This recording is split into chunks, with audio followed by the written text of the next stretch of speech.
Hello everyone, স্ক্রিনের এই ভিডিওটি কি করে এডিট করবেন সেটা এখন দেখানো হবে। আর এই ধরনের ভিডিও টিকটকে প্রচুর ট্রেন্ডিং এ রয়েছে।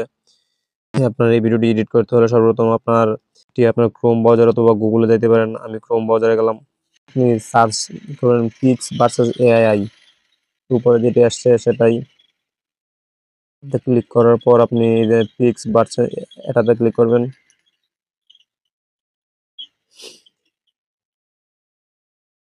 এখানে একটু লোডিং নেবে, আপনার নেট কানেকশনের উপরে ডিপেন্ড করে এটা। আপনার উপরে ট্রাই নাও মাস্কল সার্জারি এটার মধ্যে আপনি ক্লিক করবেন। এখান থেকে আপনি পিকচারটি আপলোড দিয়ে দিবেন। যে পিকচারটি আপলোড দিবেন সেটি এখান থেকে নিয়ে নেবেন। এখান থেকে আপনার নেওয়ার পর আপনার এটি অটোমেটিক আপনার কাজ হয়ে যাবে। প্লাস নিচে ডাউনলোড অপশন লেখা থাকবে, সেটার মধ্যে ক্লিক করলে আপনি অটোমেটিক ডাউনলোড করতে পারবেন।